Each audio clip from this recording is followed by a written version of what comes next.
Bonsoir, bien-aimés dans le Seigneur.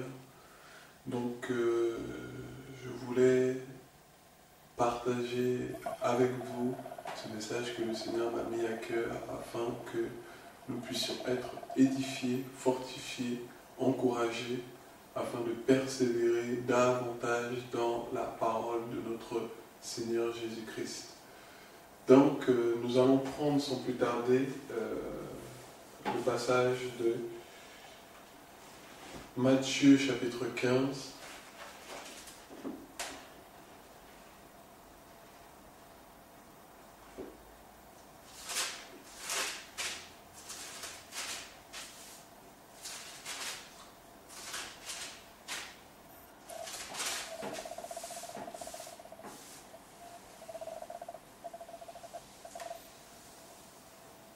Nous voulons remettre ces instants entre les mains de notre Père, afin qu'il puisse nous conduire par son esprit dans ce partage. Père, nous te disons merci, Père, pour ton esprit qui nous enseigne toutes choses. Merci pour ta présence dans nos vies. Merci encore pour l'œuvre de la croix, Père. Seigneur, nous te sommes infiniment reconnaissants, Papa, Seigneur, de ce que tu as fait, de ce que tu continues de faire, et de ce que tu vas encore accomplir, Seigneur mon Dieu. Reçois pour cela toute la gloire, l'honneur, la puissance et la majesté. Merci, Papa, au nom de Jésus. Amen. Donc, nous prenons Jean chapitre 15, le verset 21. Donc, nous sommes dans le message de la foi, et notamment par rapport dans le temps dans lequel nous sommes, il est véritablement important de savoir quelle attitude nous devons avoir vis-à-vis de la parole. Et pour cela, sans plus tarder, nous allons lire ce passage à partir du verset 21 jusqu'au verset 28.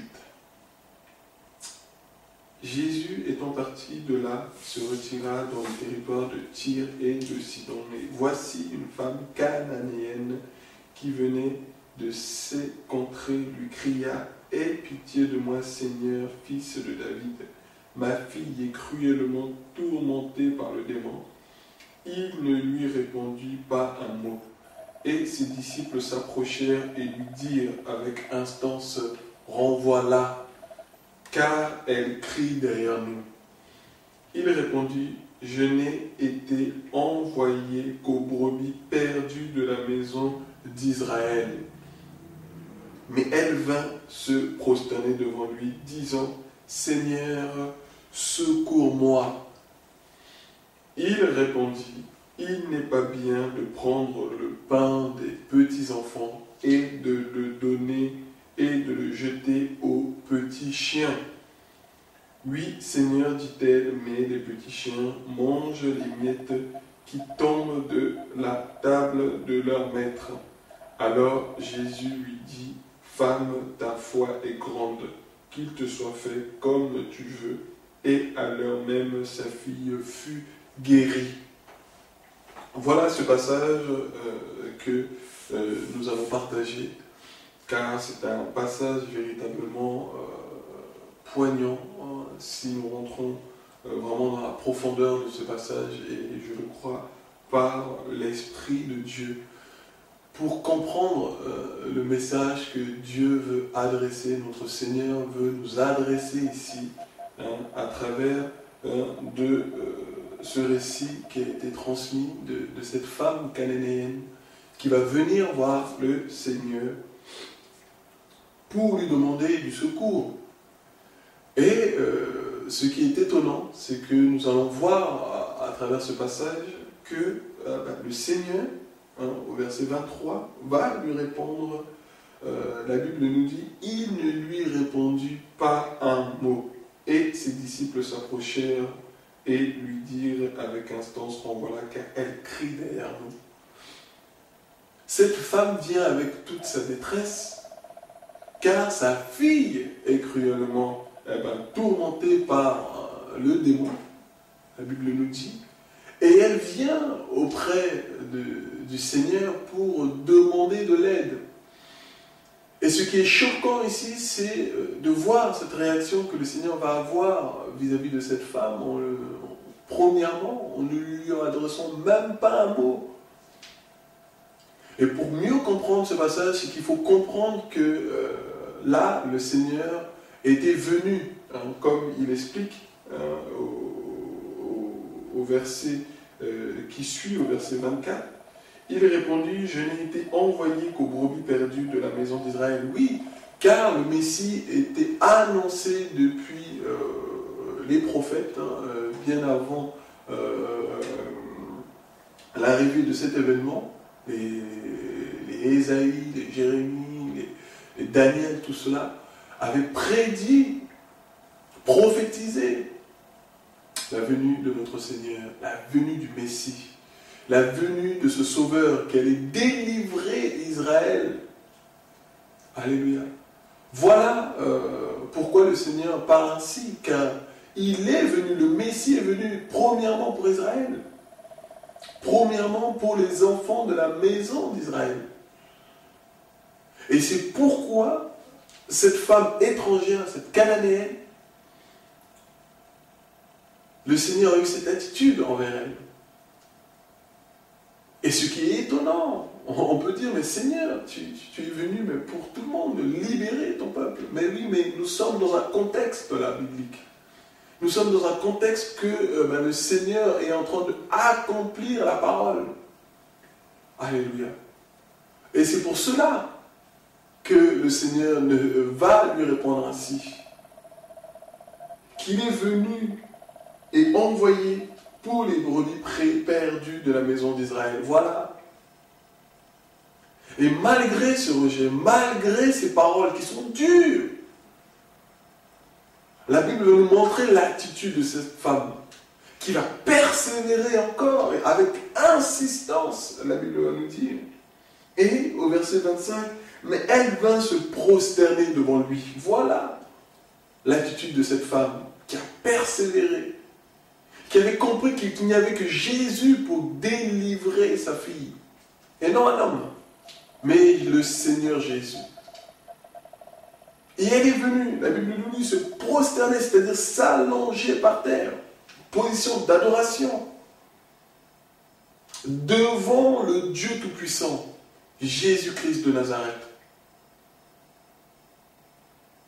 En disant, Seigneur, secours-moi. Seigneur, toi qui es mon sauveur, délivre ma fille. Secours-moi, car la solution ne peut venir que de toi. Et le Seigneur va encore lui répondre durement, bien-aimé, verset 26. Il répondit, il n'est pas bien de prendre le pain des enfants et de le jeter aux petits chiens. Waouh! Là, le Seigneur va lui parler, mais d'une façon dure, jusqu'à la comparer, cette femme, à un chien, c'est-à-dire un animal impur. Voilà ce contexte. Voilà ces paroles dures que cette femme va entendre.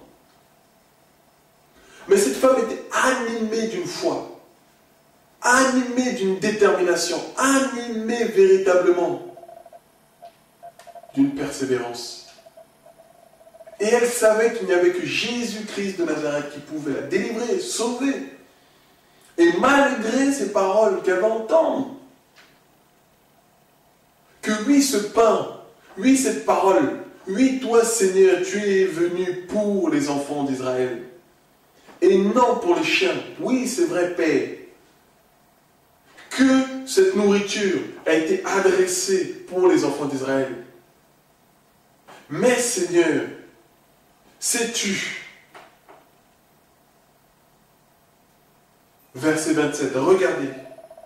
Regardons ensemble. Oui, Seigneur, dit-elle, mais les petits chiens mangent les miettes qui tombent de la table de leur maître. Waouh!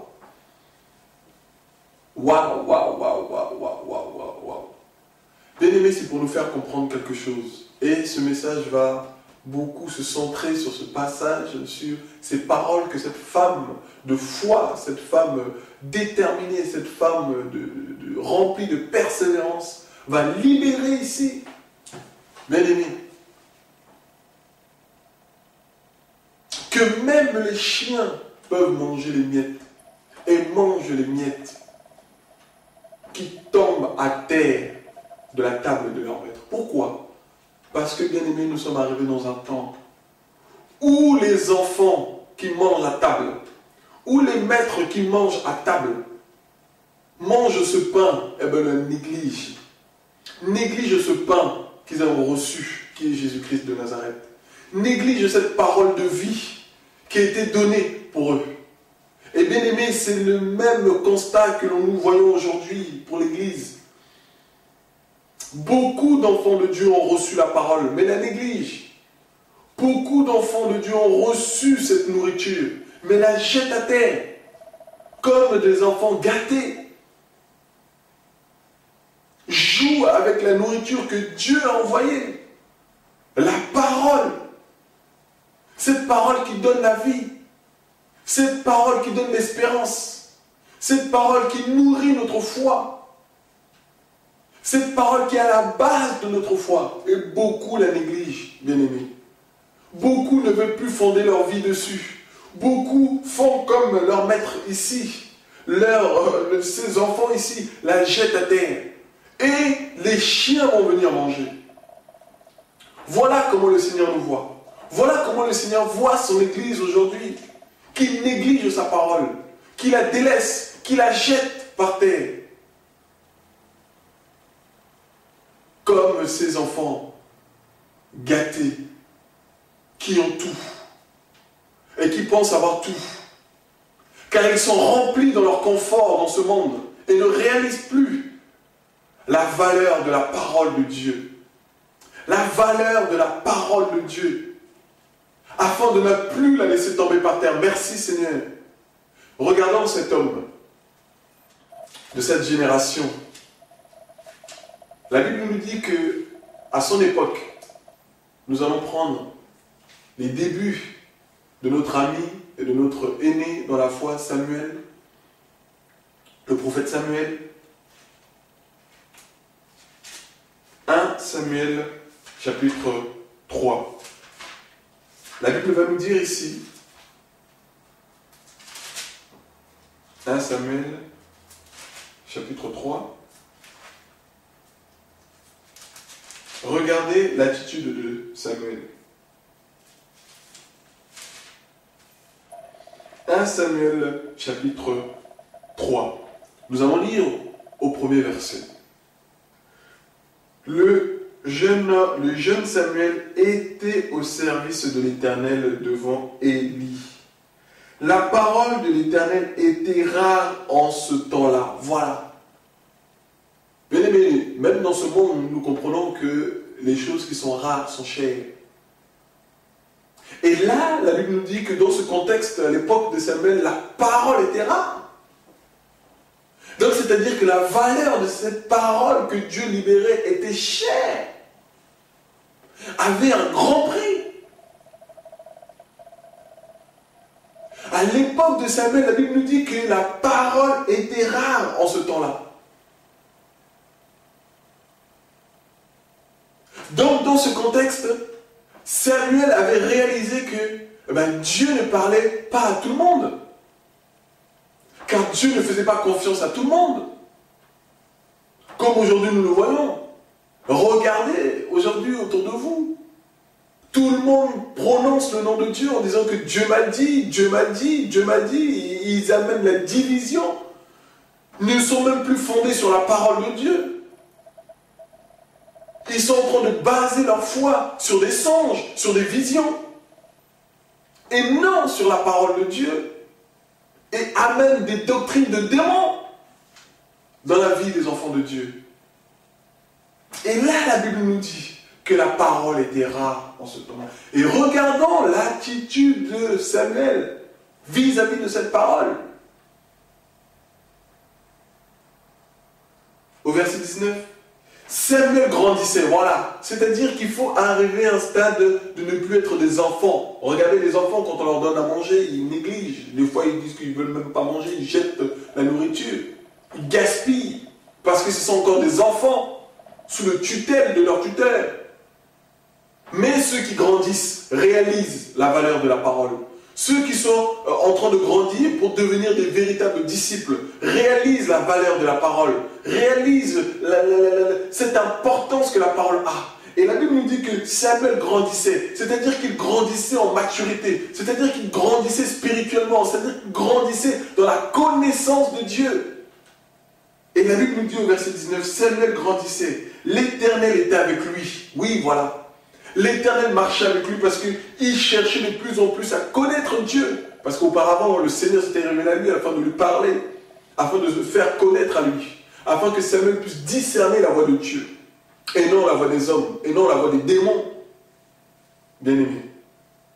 Et la Bible dit, l'Éternel était avec lui, et il ne laissa tomber à terre aucune de ses paroles. Voilà. Bien-aimés. Voilà de tels hommes qui ont réalisé l'importance de la parole de Dieu. Il ne laissa pas tomber la parole de Dieu à terre. Mais regardons aujourd'hui les enfants de Dieu. Regardons aujourd'hui l'Église de Dieu qui rejette cette parole, qui ne veut plus la mettre en pratique, mais qui est simplement des auditeurs oubliés, bien-aimés. Ils entendent, mais ils ne veulent plus mettre en pratique. Ils se rassemblent pour entendre. Mais après, dans la vie pratique, frères et sœurs, il y a zéro. Il y a zéro. Et rares sont ceux qui aiment la parole de Dieu pour la mettre en pratique. Rares. Et même ceux-là sont rejetés. Ceux-là sont incompris.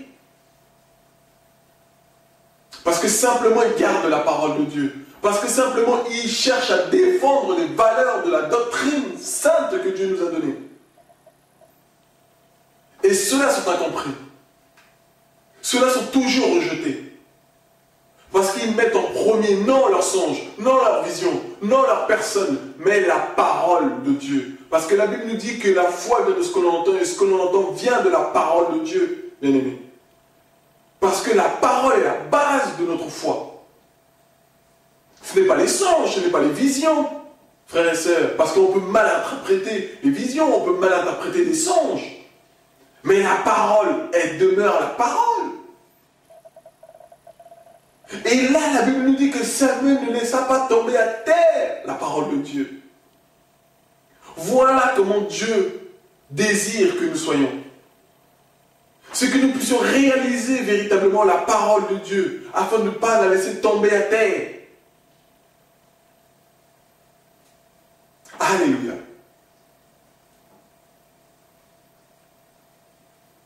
Et il le faut, bien-aimés.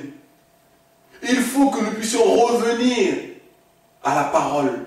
Revenir à l'attitude des véritables enfants de Dieu. Des véritables disciples de Dieu. Des véritables amoureux de Dieu.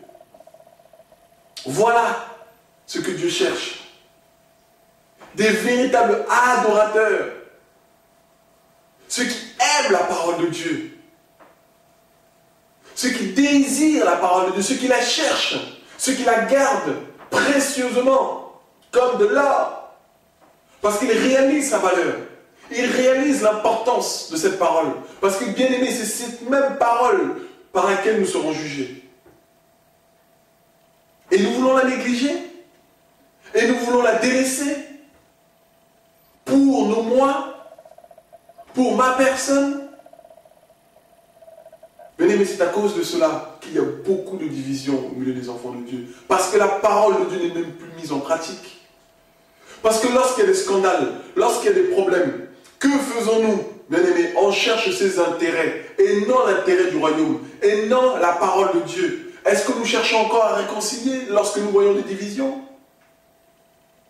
Quand nous entendons des cris ici, à gauche et à droite, cherchons-nous véritablement à ce qu'il y ait la paix, comme la Bible nous le demande? Rechercher la paix et la sanctification sans laquelle nul ne verra le Seigneur. Faisons-nous encore ces recherches-là de la paix?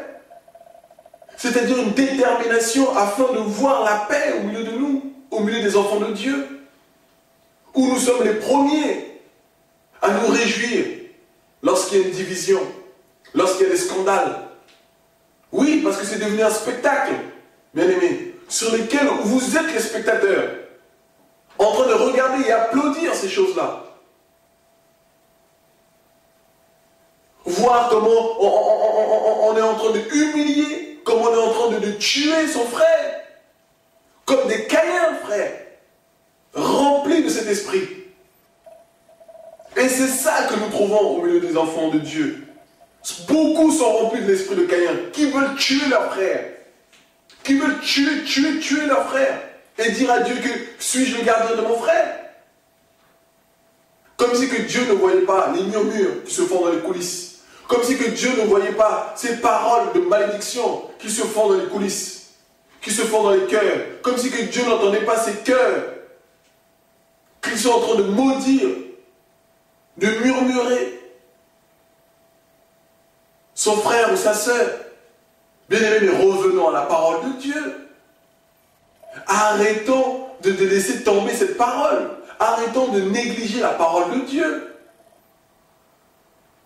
Dieu nous demande de véritablement vivre sa parole. Regardez ce que le Seigneur dit dans Matthieu 7. Celui qui écoute ma parole et la met en pratique, c'est celui qui a bâti sa maison sur le roc. Alléluia. C'est celui qui a bâti sa maison sur le roc. C'est celui qui écoute et qui met en pratique. Et non celui qui écoute et qui ne la met pas en pratique. Celui-là bâtit sa maison sur du sable. Et quand le vent, la tempête arrive, bien aimé, il ne peut pas subvenir, il ne peut pas tenir. Parce qu'il n'a pas mis la parole de Dieu en pratique. Parce qu'il n'a pas cherché à vivre cette parole. Et c'est ça le problème. On paraît devant Dieu être vivant, mais nous sommes morts. Et beaucoup sont ainsi, bien aimés. Ils ont beaucoup l'apparence de la piété. Cette apparence pieuse qu'avaient les pharisiens, qu'avaient les sadducéens, mais qui avaient annulé la parole de Dieu au profit de leur tradition, au profit de leur personne. Voilà le problème.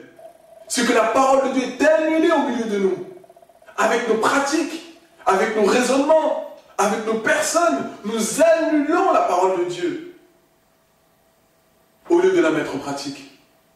Regardons, bien-aimés, une parole qui ne se met plus en pratique aujourd'hui. Prenons Matthieu chapitre 5, le verset 23 et 24. Nous allons lire.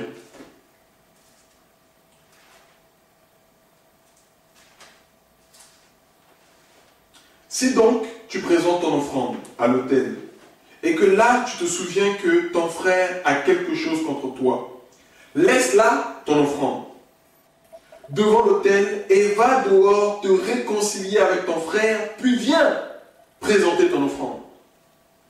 Bien-aimé, la Bible a-t-elle dit ici, nous allons bien lire cette parole.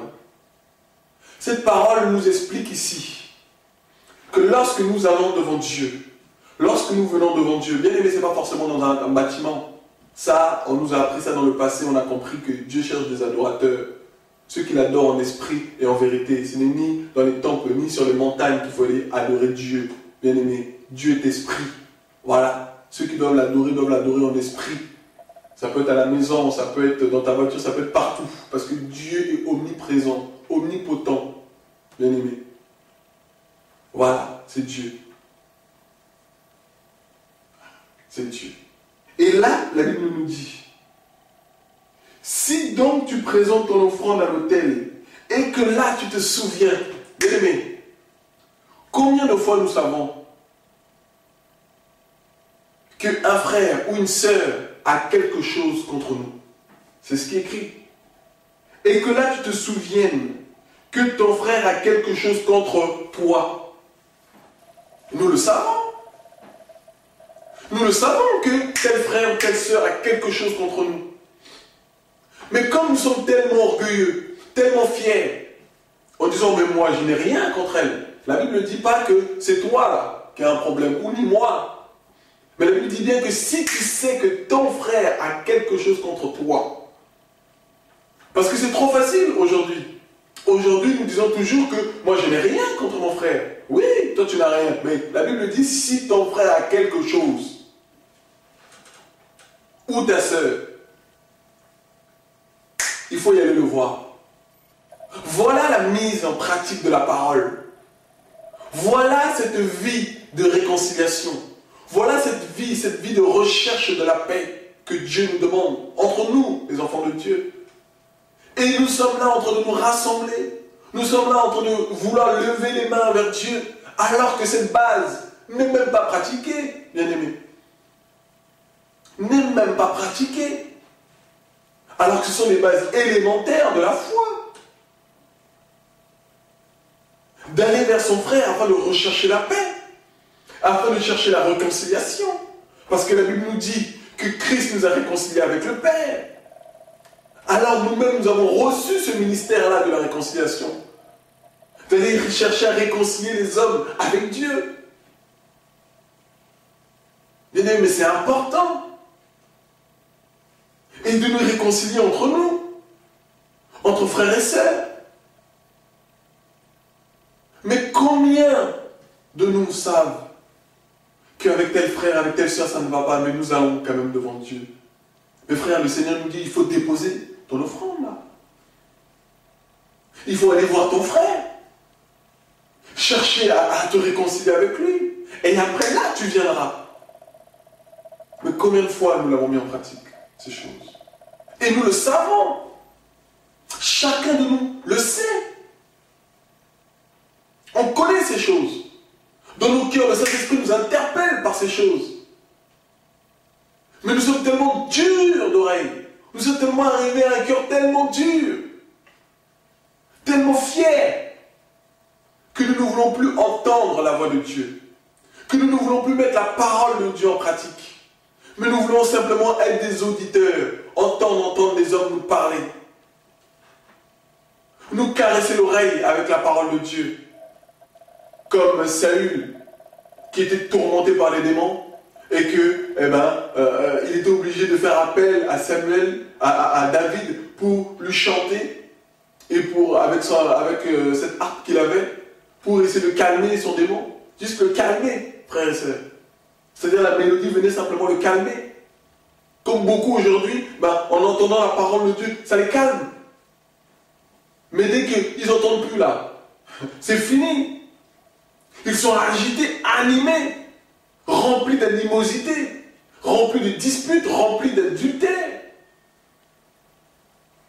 Parce que cette parole ne trouve pas racine. Nous devons laisser la parole de Dieu trouver racine en nous. Afin de prendre vie. Pour que nous puissions vivre. Mais c'est important. Ne soyons pas comme ces enfants qui sont pourris gâtés et qui laissent tomber la parole de Dieu à terre, qui jouent avec la parole de Dieu. Mais nous n'arrivons pas à ce niveau. Réveillons-nous. Jésus revient. Il revient chercher une église sans tache ni ride, ni rien de semblable. Une église qui aime sa parole. Jésus dira dans Jean 14 que ceux qui m'aiment gardent mes commandements. Si réellement nous aimons Dieu, bien-aimés, mettons en pratique la parole de Dieu. Cherchons à la mettre en pratique. Tous les jours. Parce que le Seigneur peut revenir à n'importe quel instant. Imaginons que nous allons rester sur la terre. Simplement à cause d'un pardon que nous n'avons pas libéré. Parce que dans ton cœur, dans mon cœur, tu sais qu'il y a tel problème. Bien-aimés, revenons à la parole de Dieu. Je nous en prie. C'est ça qui cause la division au milieu de nous. Jusqu'à qu'aujourd'hui, des enfants de Dieu se font la guerre avec la parole de Dieu. Se tuent. Parce qu'ils ne réalisent pas cette parole. Ils ne réalisent pas cette nourriture. Comme des enfants qui sont en train de jouer avec la nourriture. Ils se font une bataille avec la nourriture. Parce qu'ils ne réalisent pas la valeur de cette nourriture. Bien-aimé, le Seigneur dit dans Matthieu chapitre 8, après avoir parlé avec cet homme, avec ce centenier, qui va lui surprendre, le Seigneur, qui va étonner, je ne dirais pas surprendre, qui va plutôt étonner. La Bible nous dit au verset 10 que après l'avoir entendu, ce centenier qui va manifester véritablement la foi. Pour ceux qui veulent véritablement connaître ce passage, ils iront lire à partir du verset 5 dans Matthieu 8 jusqu'au verset 10. Nous allons prendre le verset 10. Après l'avoir entendu, Jésus fut dans l'étonnement et il dit à ceux qui le suivaient, « Je vous le dis en vérité, même en Israël, je n'ai pas trouvé une aussi grande foi. Or, je vous déclare que plusieurs viendront de l'Orient et de l'Occident et seront à table avec Abraham, Isaac et Jacob dans le royaume des cieux. Mais les fils du royaume seront jetés dans les ténèbres du dehors où il y aura des pleurs et des grincements de dents. » Voilà, bien-aimés, les fils du royaume, ceux qui étaient destinés comme toi et moi, nous sommes destinés pour le royaume. Parce que nous n'avons pas manifesté la foi, c'est-à-dire la mise en pratique de la parole. Nous n'avons pas réalisé qui était Dieu. Nous n'avons pas réalisé la valeur de cette parole. C'est-à-dire que nous n'avions pas la foi. Parce que la foi est basée sur la parole. La foi doit manifester les œuvres de la parole. Et ces fils du royaume, le Seigneur dit que ces fils du royaume seront jetés, bien-aimés, dans les ténèbres du dehors, où il y aura des pleurs, des grincements de dents, bien-aimés. Qui peut avoir des grincements de dents? Ce n'est pas ceux qui n'ont pas connu le Seigneur. C'est nous. Nous qui avons entendu la parole de Dieu. Nous qui avons marché avec Dieu pendant un temps. Et qui nous avons délaissé cette parole. Et qui nous l'avons mis de côté. Ne cherchons plus à la mettre en pratique, mais cherchons plutôt à nous faire voir, à nous montrer notre personne, le moi, pour que les autres puissent voir le nous. Voilà la conséquence. Les fils du royaume, bien-aimés, les fils qui étaient destinés au royaume, c'est eux qui vont être jetés. Vous imaginez? Vous imaginez, bien-aimés? Là, c'est vrai que c'était le contexte par rapport aux enfants d'Israël. Mais bien-aimés, c'est pareil pour nous aujourd'hui. Beaucoup négligent la parole de Dieu. Beaucoup doivent être destinés aux noces de l'agneau. Pour l'Église, je parle. Mais beaucoup se retrouvent là en enfer. Les nations, comme le Seigneur vient de l'annoncer, où je vous déclare que plusieurs viendront de l'Orient, de l'Occident, c'est-à-dire les nations, la porte était ouverte aux nations. Comme cette femme avait manifesté, avait compris prophétiquement que les chiens, c'est-à-dire les animaux impurs, nous qui étions considérés comme des chiens, des païens, frères et sœurs, c'est-à-dire les nations, nous qui n'étions pas destinés au royaume. Mais le Seigneur nous a donné l'accès, a ouvert l'accès à ces chiens, bien-aimés, que nous étions, pour goûter à cet héritage. C'est pour ça qu'il faut ouvrir notre entendement. C'est pour ça qu'il faut aller davantage dans la parole de Dieu, afin de comprendre où Dieu veut nous emmener. Bien-aimés, je nous interpelle à revenir à la parole de Dieu, afin de la pratiquer. Ne soyons pas comme ces enfants du royaume qui vont se retrouver dans les feux,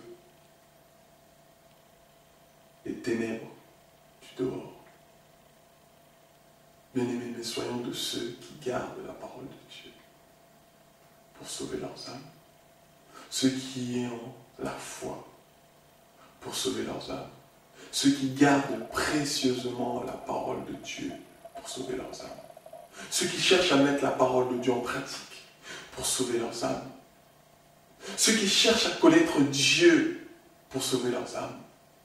Bien-aimés, ce n'est que par grâce que nous sommes sauvés, par le moyen de la foi. C'est par grâce. C'est par grâce. Personne n'a mérité.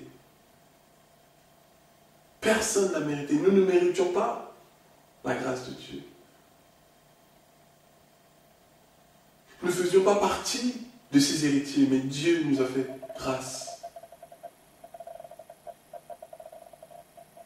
Et aujourd'hui, il nous dit que c'est par la foi, c'est-à-dire par sa parole, que nous lisons, en laquelle nous croyons, que nous sommes sauvés. Que nous allons aller jusqu'au bout pour être sauvés. Dieu nous a fait grâce d'étendre sa main envers nous. Mais bien aimés,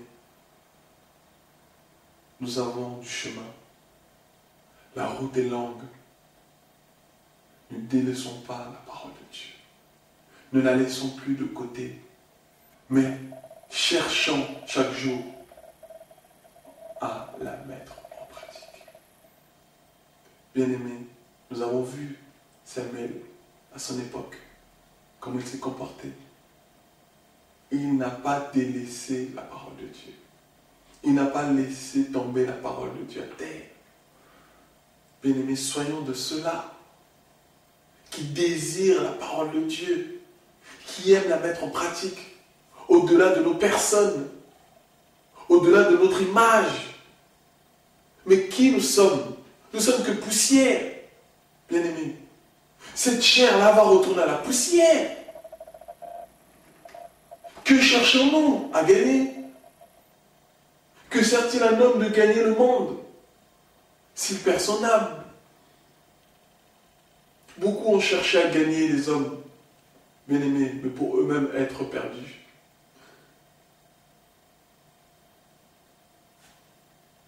Cherchons Dieu à travers sa parole. Cherchons à aimer Dieu, bien-aimés, à travers sa parole. Et Dieu nous aidera à tenir. Dieu nous aidera à avancer avec lui pour être sauvés, bien-aimés. Cette femme a manifesté la foi, a même vu prophétiquement que les chiens pouvaient manger de cette parole, que les nations pouvaient goûter à cette parole. Bien-aimé, toi aussi, tu es destiné à manger cette parole. C'est pour ça que le Seigneur dira à Jésus que ce livre de la loi, que ce livre de la loi ne s'éloigne point de ta bouche. Ne s'éloigne point de ta bouche pour deux choses. Pour que tu puisses la manger continuellement et que tu puisses aussi la libérer. Bien-aimés, nous devons la manger afin qu'elle prenne vie, afin que nous puissions rassasier l'homme intérieur. Bien-aimés, nous mangeons du pain physique qui nourrit l'homme extérieur. Mais l'homme intérieur, prenons-nous en soin. Est-ce que nous cherchons à savoir si l'homme intérieur a été nourri? Si notre homme extérieur s'est détruit, bien-aimé, notre homme intérieur se renouvelle de jour en jour. L'homme extérieur est amené à se détruire. La Bible nous dit que la chair et le sang n'y entrent point le royaume de Dieu. Alors que cherchons-nous, bien-aimés? Cherchons-nous véritablement le ciel? Cherchons-nous réellement Jésus? Ou cherchons-nous simplement à plaire aux hommes? Celui qui cherche à plaire aux hommes, bien-aimés, n'est pas serviteur de Dieu. Galates 1, verset 10.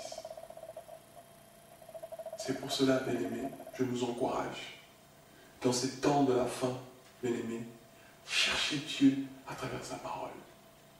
À chercher à mettre sa parole en pratique, bien-aimés, afin d'être sauvés. afin que nous puissions être sauvés, bien-aimés. L'ennemi est en train d'envoyer l'apostasie, bien-aimés. C'est prophétique, la Bible nous l'annonce. Il faut que l'apostasie vienne avant que l'homme impie soit manifesté. L'apostasie. L'apostasie, c'est-à-dire l'abandon de la foi. C'est-à-dire des hommes et des femmes qui vont abandonner la parole de Dieu, bien-aimés, qui ne voudront plus la mettre en pratique. Et nous sommes dans ces temps, bien-aimés. Regardons un peu autour de nous. Écoutons un peu. Regardons. On reconnaît un arbre à ses fruits. Bien-aimés, on reconnaît un arbre à ses fruits. Les fruits viennent de l'intérieur. Viennent de cette terre que Dieu compare à nos cœurs.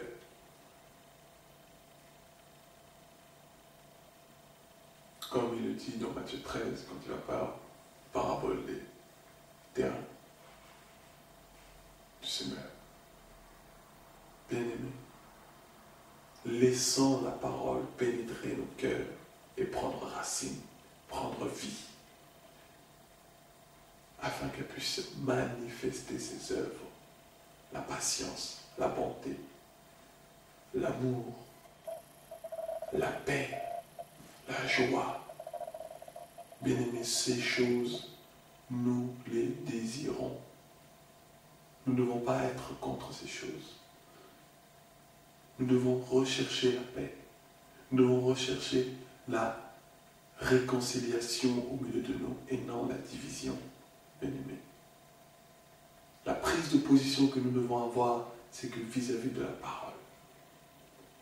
Non vis-à-vis des paroles des hommes, mais vis-à-vis de la parole de Dieu. Bien-aimés, je voulais nous encourager à garder la parole de Dieu. Car nous sommes dans un temps d'apostasie. Nous sommes dans un temps de ténèbres où l'ennemi a réussi à faire dormir énormément les enfants de Dieu qui sont tombés dans le sommeil spirituel. Mais je le crois, bien-aimé, que Dieu est en train de réveiller son peuple. Dieu est en train de réveiller ses enfants afin de mettre sa parole en pratique, afin de remettre de l'huile dans leur lampe, bien-aimé, c'est-à-dire de laisser le Saint-Esprit, bien-aimé, nous éclairer la parole de Dieu, afin d'avancer vers notre Maître. C'est important, bien-aimé. Sans cette parole, nous ne pouvons pas marcher dans les ténèbres. Le Seigneur dira dans sa parole que ta parole est comme une lampe à mes pieds. Bien-aimé, cette lampe nous éclaire. Que Dieu nous fortifie et que Dieu nous aide, bien-aimé, à tenir dans ces temps de la fin. Soyez et soyons fortifiés, alléluia, afin de continuer la course, afin de continuer la marche, afin de garder fermement la parole de Dieu pour être sauvés et délivrés de cette génération perverse et corrompue. Bien-aimés, je rends toute la gloire à notre Dieu qui continue de nous interpeller, qui continue de nous alerter, qui continue de nous avertir. Comme Pierre le dit, tant que je resterai dans cette tente, je continuerai de vous avertir. Bien-aimés, gardons les yeux ouverts sur la parole de Dieu et sur notre Dieu, Jésus. Que toute la gloire lui soit rendue, l'honneur, la puissance et le règne au nom de Jésus.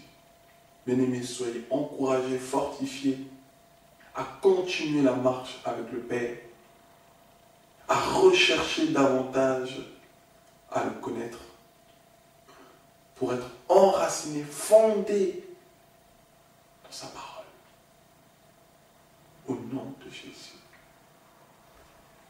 Que Dieu nous aide bien-aimés, soyez encouragés afin de continuer la course. Au nom de Jésus. Au revoir.